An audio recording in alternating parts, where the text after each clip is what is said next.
You're listening to the Himal Southasian podcast, Partitions of the Heart, Conversations with Harsh Mander. This is Season 1, Muslim Life and Death in Modi's India.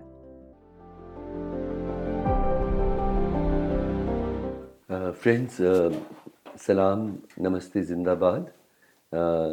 I'm Harsh Mander here for a new episode of the podcast series that I'm doing with Himal on the crisis of India's Muslims.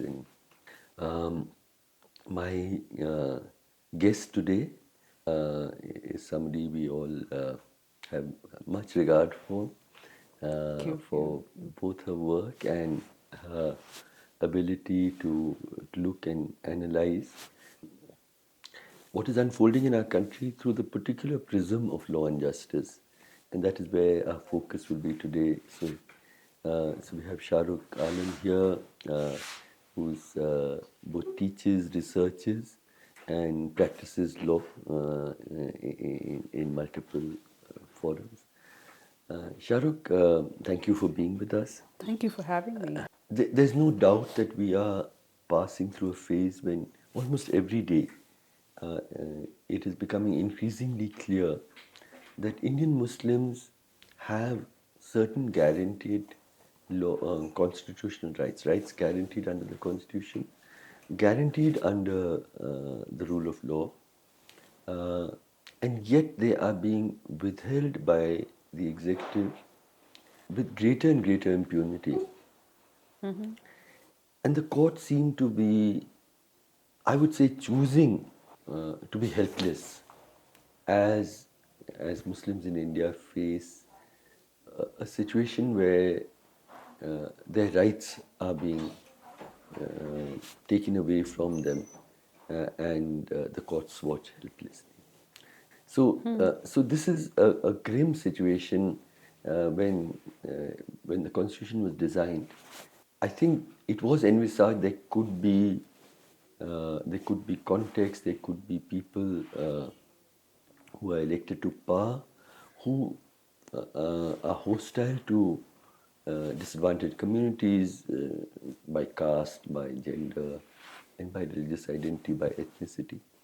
But the expectation was that the courts would stand in their defense, the law would stand in their defense, and that's not happening. So, do you agree? Firstly, with is the crisis of India's Muslims aggravated by a criminal justice system and particularly by courts, which are allowing this snatching away of rights from a very large religious group?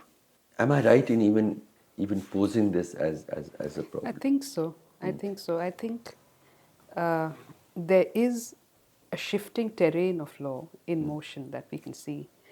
And I've been arguing, I like to think that what was the CAA going to do? It was going to redraw the Citizenship Amendment Act. The Citizenship Amendment Act. Yes.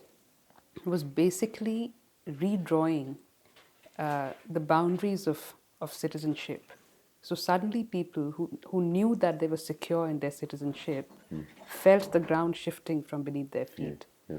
And they were changing the notion of belonging in India. And that's why people came out to protest. People wanted to protect the notions of belonging, the notions of citizenship.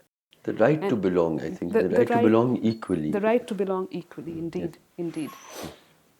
And I find that in the aftermath of the protests, what they couldn't do initially through the CAA, the Citizenship Amendment Act, they are doing now by weaponizing criminal law. Right. They're doing exactly that. They have redrawn the contours of citizenship. Mm-hmm. They're saying to the Muslims that if you mobilize politically, that is an offense. It's a terror offense. Whereas everyone else is free to mobilize politically.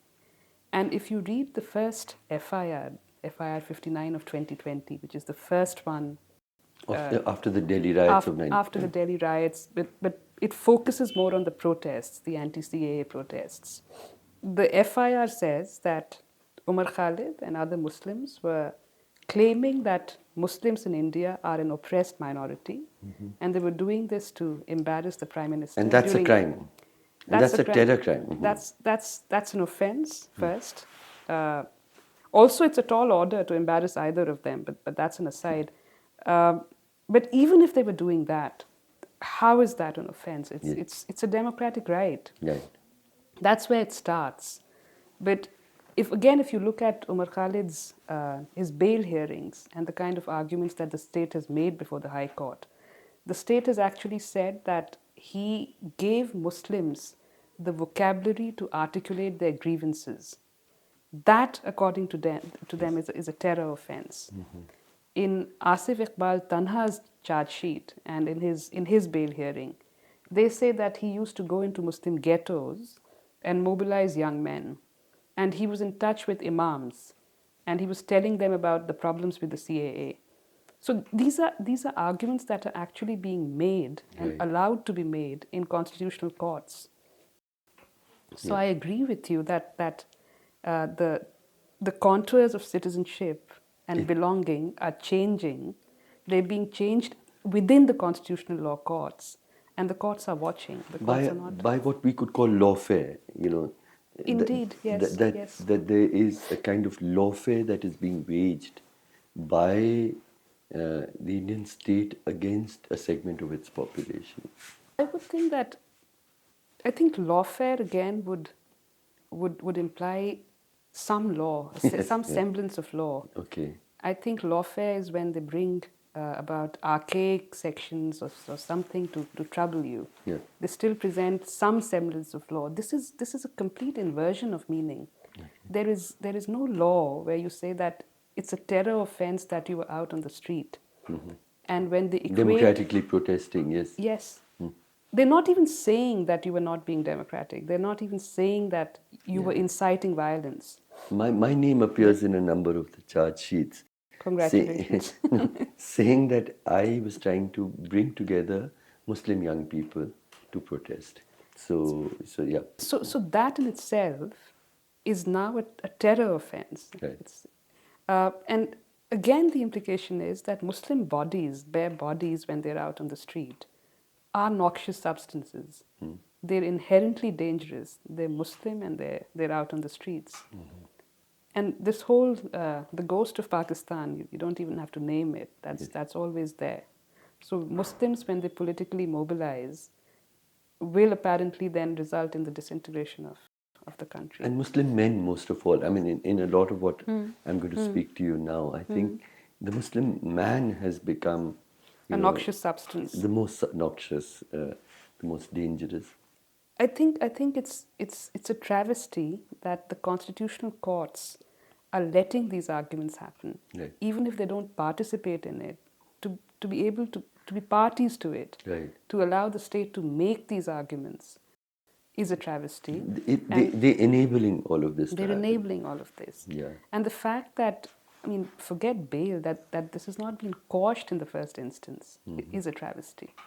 So, Shahrukh, let me, in my own understanding of how this lawless sort of inversion of law and constitutional rights is happening within a seemingly democratic constitutional framework. It's this puzzle that I think we could try to understand and unpack. So one part of it is actually the creation of laws, which in their very design criminalize Muslims. So what has happened with the so-called cow protection laws, what has happened with the anti-conversion laws, which effectively, we feel, really going back to Nuremberg, Germany, where interreligious relationships and marriages have effectively been criminalized. There are, increasingly in Gujarat, for instance, the law is making it impossible for me as a Muslim to buy a house or rent a house in a Hindu majority area. All of these are through the law itself.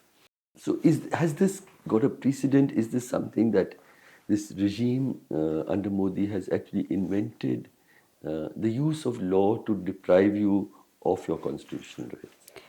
I think they invent very little. They're not that imaginative. Okay. They steal from here and there. Okay. Lately, a lot from Israel. Yeah. Uh, but again, the shifting terrain, which you're talking about, the recent laws, which they have again borrowed from here and there and from Nuremberg, um, don't criminalize actions or omissions. They criminalize identity. Yeah. Or we're moving very, very fast towards the point where it would be a crime to be a certain person. Right. Right. Like it was a crime to be gay, Yeah. it would soon be a crime to be Muslim. Muslim We're not quite there yet, but we're moving in that direction. So the laws that you mentioned, what you eat and who you love and who you choose to be with and where all you of live, that is. all Yeah. of that is. So. Or to pray in public now, Yeah. increasingly. That, I'm saying that that's moving, firstly, I'm just looking at where laws themselves Yes. are criminalizing. I mean, to pray in public is the misuse of law where to pray, you're being charged with creating hatred against communities, which is really bizarre. But staying with the law itself, the triple talaq law, Yes. and now the Uniform Civil Code laws. Can we stay with those a little bit? Firstly, the Supreme Court had already clarified that now if a Muslim man says talaq 3 times, the marriage It has continues. no value. So you've said that on the one hand, and yet the man is now going to be arrested. And so it's a civil matter, but he's going to become criminalized. So I'm still married to the woman, but I'm sent to prison. The absurdity of it is that a Hindu man can also leave his wife. He can say talaq once, he can say it 3 times, he can say it not at all. Or disappear and become a sannyasi. And disappear, become a sannyasi. Later, a politician. Or to become an RSS pracharak and maybe the Prime Minister one day. Yes. So none of that is a crime. Yes. It's only Muslim men. So how did we allow a law like that to happen, and why have the courts not intervened? It's pending, as Yeah, so much else is. It's Yeah. the constitutional challenge to this act is pending before the court, and in the meanwhile, But this pendency is deliberate. I mean, it's obviously, and you delay it for so long as the political objective of the executive, which is passing these laws, is fulfilled. Because obviously, when it's examined, it's just so discriminatory. I think, as a lawyer, you'd probably say, I think in Article 14, for instance, Yes. the law of equality, it just will not pass it's any. arbitrary. It's completely Yeah. arbitrary. But you don't hear it at all, and so you allow it to happen. But in your experience, this particular law, is it being misused? My experience, which is also very strange, is that when the police has to choose between a hapless woman and any man, even a Muslim man, they don't actually file complaints again under this act. I've had several clients from Kashmir, from here. So that's and interesting. I mean, you're saying that. between a Muslim woman who's, So who's yeah. patriarchy sort of prevails over communal prejudice. Yeah, In this case, it does. that's been my experience, to my surprise. Yeah, that's interesting. Now, just very quickly on, I think 11 states are now passing or in the process of passing the Uniform Civil Code. Once again, as I understand it, we can debate, of course, every religious person in law is discriminating in different ways to women.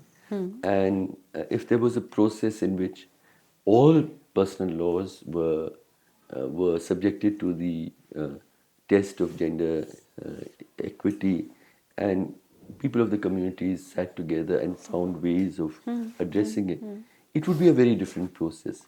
But the UCC, it looks like the only religious sort of personal law which discriminates against women is Muslim personal law. What is it doing to the Muslim community?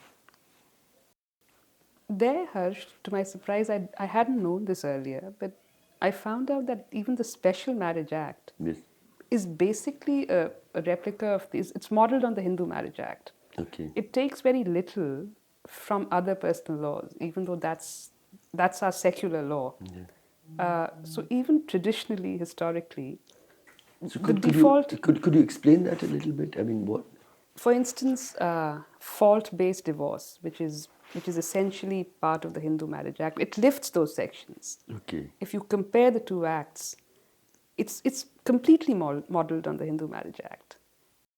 And I hadn't known it till I read the two together. Right. And I was doing. That's extraordinary as well. Yeah. Yeah, it takes very little from Muslim personal law, even in terms of inheritance or in terms of fault-based options for divorce. None of that. Okay. It's the blueprint is the Hindu Marriage Act.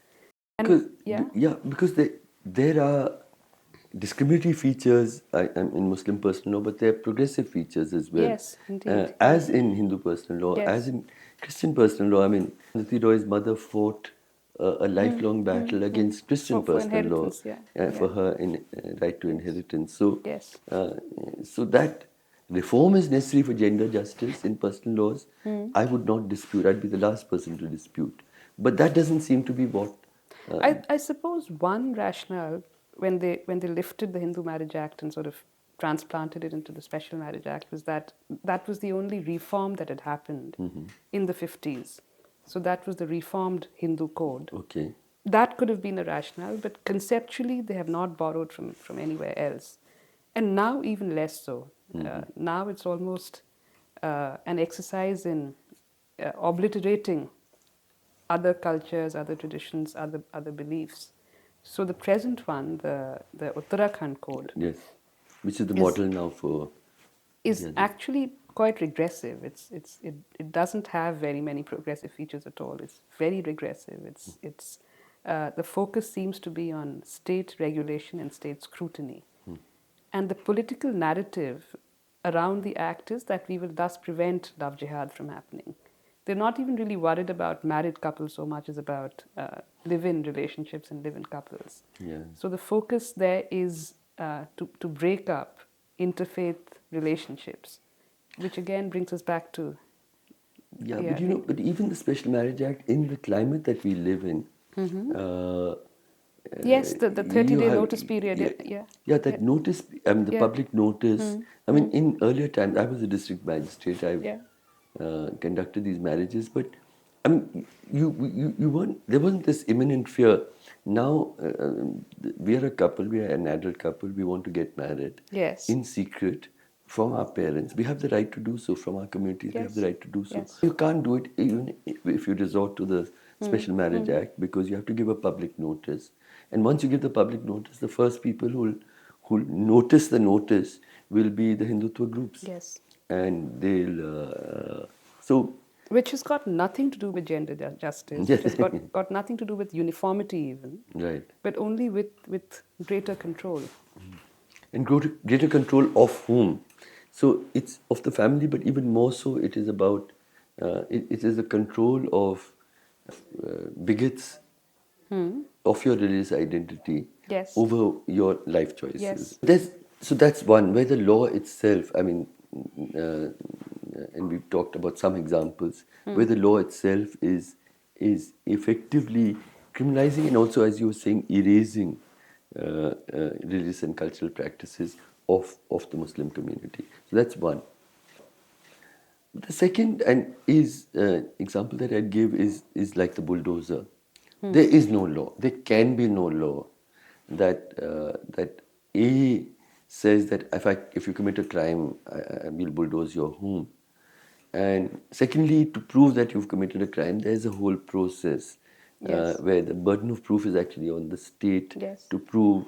And so you have a charge sheet, you go to a trial court, and then you can go to the High Court, and then you can go to the Supreme Court. And after all of those years, my guilt is proved. And so I can be punished, but the punishment still is not the bulldozing of my home.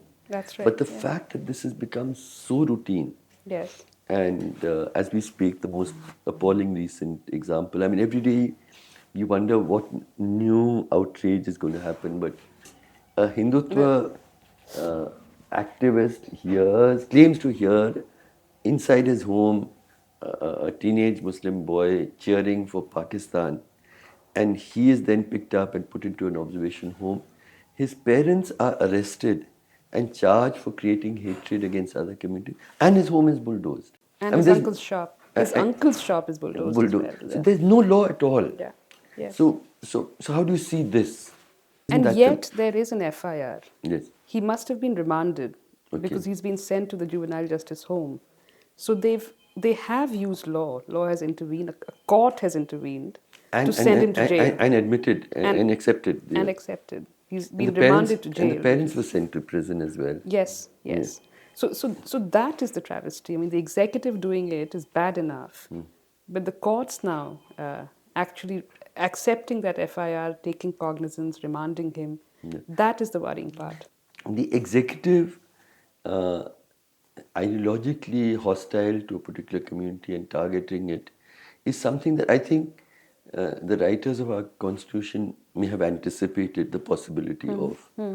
But that the courts would allow it to happen, or maybe in many cases encourage it to happen, is something I don't think we envisaged in the writing of the constitution, we the people of India. And so we've reached a kind of cul-de-sac. Where do we go from here?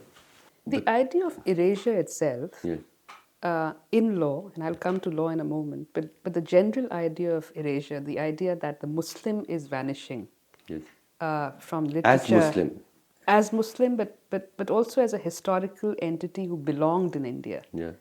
There's so much cultural production now where the Muslim is actively vanishing, repeatedly being told that you are an imposter, you do not belong here.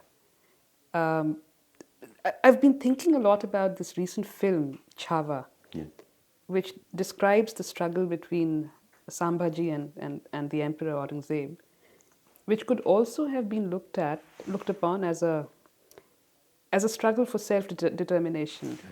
And then very different groupings could have been imagined. People who are fighting for self-determination against empire. So the dissenters against the state, etc. But the frenzy around it, where ironically Aurangzeb and the Indian modern state are not mirror images of each other, but the Muslims are mirror images of each other, then and now. And now. And the rebel who's fighting for self-determination is not seen in those fighting for the Palestinian struggle or the northeastern struggle. And it's historically completely false as well. Yes. Again, the cultural production of it and the invisibilization of Muslims generally has repercussions everywhere, including so the in law, so in law. And I can see pleadings now in court that reflect that narrative. There's a narrative continuity between what is being culturally produced, what is being said in public spaces, political spaces, and what is being said in court, on court records, and the court is letting it go by. So the Places of Worship Act, the challenges, they actually say that we've had foreign rule for however many years. We've only gained independence now.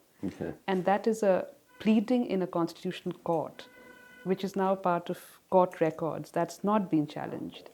The anti-conversion cases, again, use vile language against Muslims and Christians, saying that their whole purpose in life is to convert Hindus. That's now part of court records. So it starts with that. Because so the larger ideological project yes. of treating the Muslim, I mean the erasure of their right to belong and to belong equally. Yes. The law and courts are becoming increasingly complicit in that project. Is that what you're saying? That's what I'm saying. Yes. Either through their indifference, they don't think it's a problem. They think they must get along with the larger business of resolving cases. Yeah. Or sometimes half endorsing it. Just to add to that, I also want to say that a lot of judgments that are coming out of high courts especially also use the same language, especially in terms of Places of Worship Act and finding the true nature, the true character of a place. Yes. Suggests that what it is, if it's a mosque today, that cannot be its true character. There has to be a true character. That again is a the vanishing of the Muslim, vanishing of the Muslim In history in India. complete defiance of the simple reading of the law as it exists. I was writing about this, and I read the record of the debates that happened when Yes. the 1991 law, which said no places of worship, the status of any place of worship as it stood in 1947 cannot be changed. And actually, it was beautiful reading, because there was, except for the BJP, there was a very strong endorsement that Consensus, yeah. we have to move ahead. This is a history that we must not reopen these wounds. You don't even see that conviction in Parliament or the opposition today. I think there's in this project of erasure, I think virtually every institution It's touched has become complicit in this. But coming from there, then I think because there is this project of erasure, because the Muslim as an individual, as a historical entity in India, is losing ground. A lot of this is coming from that position where the courts are indifferent. Yeah. If they were just indifferent, I would still be able to live with it. My fear is that they're often in ideological agreement, and that's Sometimes. that's the most Sometimes. terrifying thing. I mean, after we've seen, for 2 generations at least, India has sort of been torn apart by one mosque and temple dispute in Ayodhya. I mean, they know what they're doing. If you're allowing the reopening of tens Mosque of upon mosque, yes, I mean, yes. how many generations are you allowing to be torn apart by this same kind of To me, selective? Harsh, those are still material, tangible, identifiable problems. Right. That this was a miscarriage of justice. You allowed a mosque to be opened up for a. Yeah. That's still tangible. But I think what is more scary and less tangible is the inversion of meaning, Right. where you allow pleadings that say that the Muslims don't belong here to go into the court records, and then Without challenge, without challenge, and then subconsciously, you also think that Muslims mobilizing politically is a problem. Yeah, which you And therefore, started off then as, yeah. it must be a terror offense. That happens subconsciously, and that's less tangible, and that's more insidious, much more insidious. So, Shahrukh, I mean, with one more example, and then I'll go on to yet another. There is no law that allows the state to do it, and yet it is doing it. It's the extrajudicial shootings. Yes. And, we've developed a term here, which I call half encounters. Yes, the shooting of yeah, the yeah. yes. So, because up to the time that Mr. Adityanath became the Chief Minister of UP, there was something, I mean, I've been in the civil service. You never had a survivor after extrajudicial killing, because that person was a potential witness to an act of murder Yes. by the police. And so you could not leave anyone alive. But what is happening here, and in the first 2 or 3 years of Mr. Adityanath's chief ministership in Uttar Pradesh, it was calculated that there was a shooting every 8 hours. And a large majority of them were not killing, and they Yes. put people's knees together and shoot them through the knees so that they are permanently disabled. But they're also witnesses. But so there is many things happening here. That the police now is not afraid that it can, be held accountable for murder. Even the witnesses are alive. Second is that you are taking these Muslim men, you're disabling them for life, and then you're charging them with crimes. And so instead of sending them to a hospital, you're sending them into a prison, and the family is terrified. I mean, this has been happening in UP. We're looking at those families. Yes. It should be something that deeply stirs the conscience of any judge and larger society. Nobody's even noticing. Yes. Yes. Or being Or intervening, yes. or intervening. No, but also at some level endorsing. Yeah, like yeah. like we used to endorse encounters. Yeah. a large part of the Indian public did endorse encounters, saying that they asked for it. But this, that you're It's leaving thousands of people disabled yes, deliberately. yes, And yes.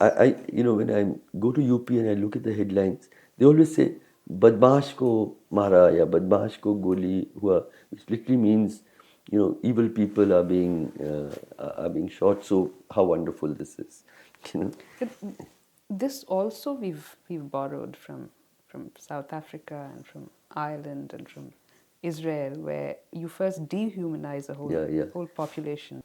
Uh, there's something else that I found hugely troubling. I worked many years in Gujarat, as you know, after the 2002 massacre. There was a judge of extraordinary, I think, integrity and conscience and courage called Jyotsna Ben Yagnik, who was looking at the Naroda Patia killings, where 110 people were killed, large majority of them were women and children. And, because I worked very closely with the survivors, particularly, and the families, and they were like, became close friends. When the day of judgment, this judgment was coming, uh, I was really scared for them, that they put so much hope in the justice of this system. And they kept telling me, "Don't worry, we know she's a judge of extraordinary integrity, and the judgment will be in our favor." And she gave actually what I find on the record probably the highest punishment anybody has received for violence in community, which is 28 years in prison. To the person who led the violence was a woman called Maya Kodnani, whom, interestingly, Mr. Modi, after the massacre, appointed her as Minister for Women and Child Welfare. What to say? Like our new law minister Like in a new Delhi. law minister. I mean, they're obviously giving many messages through this. So this woman and child minister who was found to preside over the massacre of women and children with great cruelty in very large numbers. 2014 happens and suddenly she's given parole. Firstly to say that she has cancer, but she seemed to be perfectly all right. And over time she's been completely acquitted. There are many other examples. Many of the people accused, convicted in Gujarat, are out. People accused and convicted in the Muzaffarnagar riots are also out. A very interesting, matter is the UP Chief Minister, Mr. Adityanath. You'll notice I don't call him Yogi. Yes, It yes, I doesn't. did notice that. It doesn't. I just can't bear to do so. He was charged with the most violent hate and genocidal kind of hate speeches that he made. He withdrew those His own- cases against himself. Yes. What we're seeing is the use of the power of the executive to give retrospective immunity to people who have been convicted or charged credibly with the gravest of hate crimes. I know I'm hugely opposed, passionately opposed to the death penalty. Right. But I'm just talking about the law of equality, So somebody charged with even a relatively minor role of abetment in terror crimes like, say, Afzal Guru, Yes. there's no question that nothing short of the gallows is enough punishment for this person. But somebody who is charged with leading the killing of of large numbers of innocent people in communal clashes, or in Hashimpura where the paramilitary soldiers killed large numbers of people. Yes. There's no question of the death penalty. So where's the equivalence? And in the rare case, like in Maya Kodani, where actually at least severe punishment is given, that is also withdrawn. Right. What does that Right. communicate about the status of Muslims in this country? So two things. I think the rules around parole and furlough and remission were progressive laws, Yes. progressive rules, humanitarian. State intervenes where it Yeah. sees an opportunity. So it's not so much those rules which are a problem, but the operation of power. And the selective application of these. Yes, power in the sense that political power is making itself very visible and mediating it. So I would go a little further. Ideologically ideologically driven political power. power. Yes, that's a much better way Yes. of saying it. It's the power dynamic that Right. is very visible, and that is the problem. But then again, law has always operated in terms of a power dynamic, the way it operates on poor people. Yes. There's such an element of class and caste and all of that, and gender. But now it's ideological, Yeah. now it's majoritarian, and therefore even more jarring and therefore more Dangerous, yes. prejudiced. But how does it affect Muslims? I've been reading Agamben and his description of the state of exception, and he describes the Holocaust camps, and the prisoners who were so starved and just about to die, and they'd not even have the strength to get up, and they'd be crawling around. They were called the Musalmanas because of the way they'd crawl, which reminded people of them being in sajda. So the Musalmanas were the worst off. And Agamben actually uses them as examples of people who are in a state of exception, where no rights rest on them, and they have no rights, no laws applied to them, and they're free game for everyone. And that's been the case with different groups of people in our country, even historically. The denotified tribes, Right. Adivasis generally, the poor. With Muslims, earlier it had to do with an act that they've committed. It was very easy to classify them as terrorists or Right. just troublemakers, if not terrorists. And that would be linked to some act. You're being in a state of exception. But again, like we were discussing, just being Muslim now It's increasingly, is yes, taking enough. you towards being in a state of exception.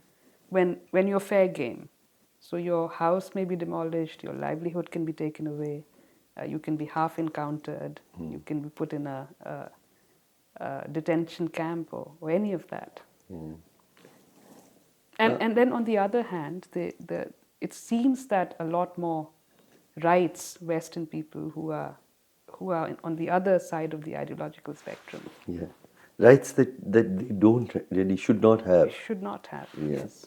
So let me this whole discussion has to end for me with lynching, and as you know, my colleagues and I in the Karwan-e-Mohabbat, we're dealing with more than 100 cases of lynching across the country, where people have been killed by mobs, and in a very performative kind of way. I'm struck by patterns. So, firstly,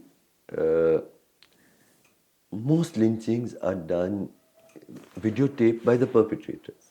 So, Yes. firstly, it's extraordinary that you are videotaping yourself committing a crime which theoretically can lead you to the gallows. So, you're so assured again of your impunity that far from being punished, I'll probably become a minister one day or something. So that's one part of what I see. The police often is standing by, encouraging this to happen. There is almost no example that I've been able to find where people have intervened from the majority community to try to protect the onlooker kind of thing, which is very different, say, even from communal riots. Every communal riot, Yeah. there has been so much of heroic interventions to save lives, including in the Delhi 2020 riots as well. But in lynching, I don't see that happening. Then the police in most cases, files an FIR to the effect that the victim is actually the criminal. Now the crowd, of course, its sentiments were wounded, and so it got a little more excited than it should. So this inversion happens right at the stage of the petition of Even the recognizing the incident, how you frame the yeah. incident. So they don't recognize it as lynching at all. And if not, then they say it was an accident. It just didn't happen. Then a couple of other things right at the stage of investigation.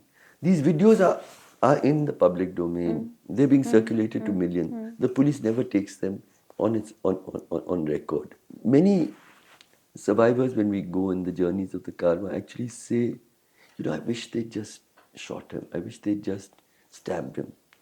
Why did they have to torture him so much? They gouge out his eyes, they smash his genitals. Why did they torture him so much? Now you've lost your loved one in this extremely cruel way, and you end up being charged with crimes yourself. Yeah. The possibility of justice is more than remote. And we are witnessing this happening. Courts are not intervening. The public conscience doesn't seem to be stirring. At some level, I find this the most frightening. Yes, indeed. What has changed, do you think? I mean, growing up in the 90s, Yes. there was a riot every October. Yes. We used to call it the Babri holidays because the schools would shut and there was a riot and there was complete impunity even then. Yes. Even then, as now, the communal violence was classist and casteist. So the upper classes were comparatively safer, as they are now. Right. But there was impunity. But I think one difference possibly was, and I've heard this from you even in the context of Gujarat, is that there was a recognition that something's happened and now we need to Sort them out. Yeah. or cover it up. So we'll give you a standard FIR to fill and we'll say unknown people in a mob. We'll make sure nobody gets punished But there's at least an acknowledgement of something awry having happened.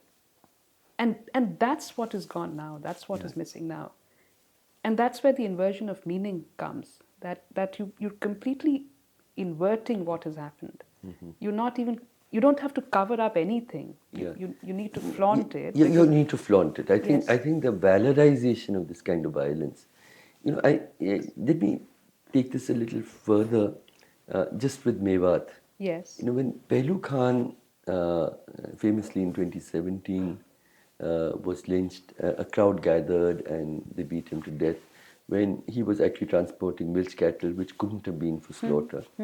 And even the Home Minister at that time said he is a cow smuggler, and the family is, the survivors, his son and nephew and all, are charged with crimes. That was there. We come to a year ago when the so-called Monu Monese. Yes. Yeah. Now, he is now not using sticks and stones. He's using those light machine guns or whatever they're called. And he's live streaming Yes. his shooting. Yes.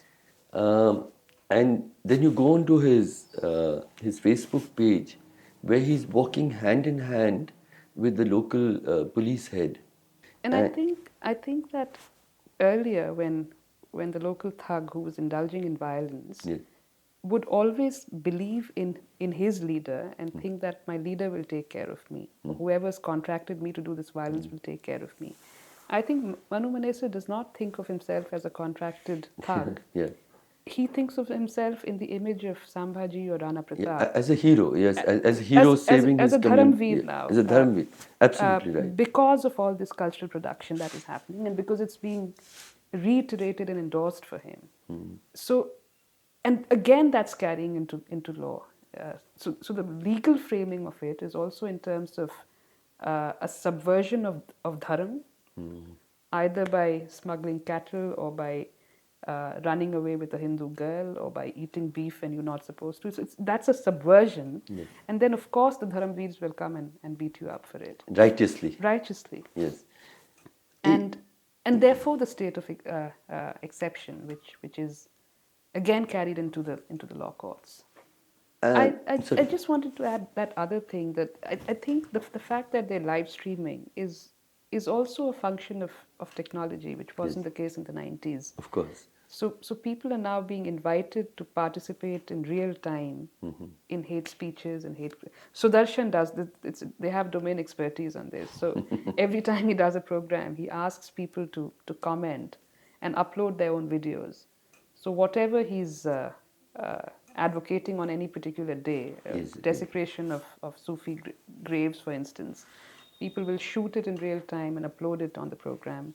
And then it becomes sort of an ecosystem with more followers. So I think that's partly also to do with getting more followers, becoming part of a narrative. So, as somebody who both practices law and studies law, how do you look at your own profession?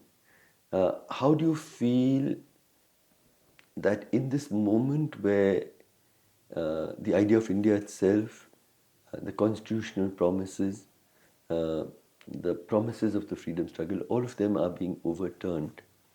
How does the broad area of the legal profession see itself at this moment? I'm very proud to be amongst the last wall of defense. Yes. As a Muslim citizen, as a practicing lawyer, and I'm very proud. Right. But it's a difficult Absolutely, thing sure. to do, and there are days which are extremely frustrating, and then there are some good days. But I see it as a moment of crisis. I see it as a very difficult moment. And I believe that our laws, both with regard to communal violence and lynching, must focus on the public official. Yes, I agree with you. And we've never done that. Yes, yes. It is the public official, having been within the system, I mean, even as a very young officer in 1984, it took me about 6 hours to put an end completely to a huge in Indore. And it took me even less time during the Babri Masjid battles in smaller towns. And so I know how much power you have if you choose to control this violence. And then when it goes on for days and weeks, I mean, Delhi 2020, yes, it was by any standards a tiny skirmish in one corner of the city, of the national capital. This is the headquarters of the union government. It's the headquarters of all the armed forces. It's the headquarters of most of the paramilitary. A lathi charge would have stopped this. It would have taken literally 2 hours or 3 hours to completely stem it. It went on for 3 days. It can only happen because the state is complicit. So Shahrukh, in one question I insist on asking is, do you see hope, and if so, where? I always see hope. Okay. I said to you that I'm proud to be the last wall of defense. So there is hope, and it's cyclical. It'll turn. As hope, not simply in your profession, but as a Muslim citizen, there are 200 million people. A large majority of them don't have the protections and privileges that you and I have, and they are living with fear and hate, and this that's taking away of the most elementary constitutional rights they have. Where would they see hope? Why would you see hope for them? I think even in the last 70 years, there have been different groups of people who've lived with the same kind of despair that Muslims are experiencing now. Adivasis, continuously, Dalits. I mean, there are different pockets of people. It's just that Muslims are significantly larger, so it's more visible. We're urban. We are vocal, and that's why it is so visible.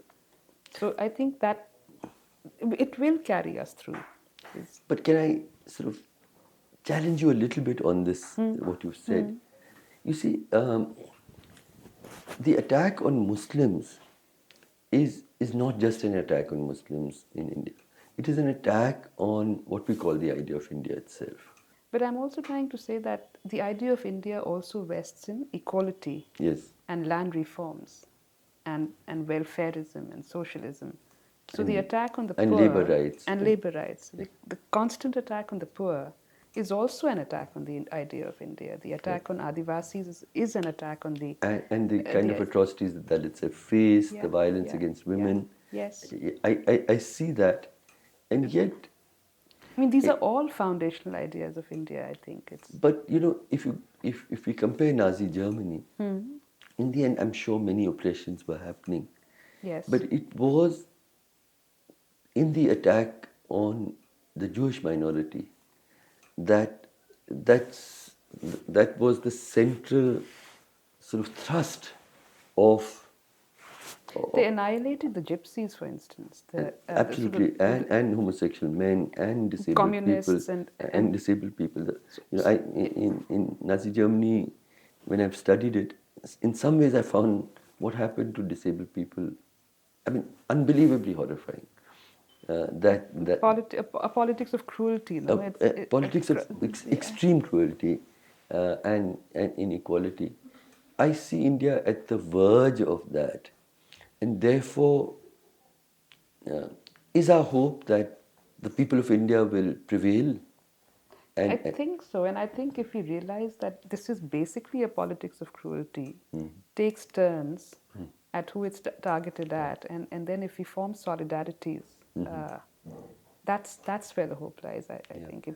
So thank you so much, and thank you for very, very thoughtful observations, and for the hope that you leave us with.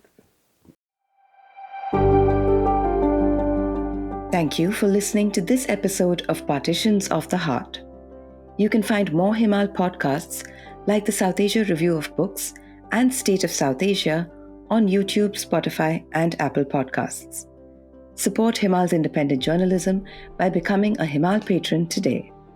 We'll be back soon with another great conversation. See you then.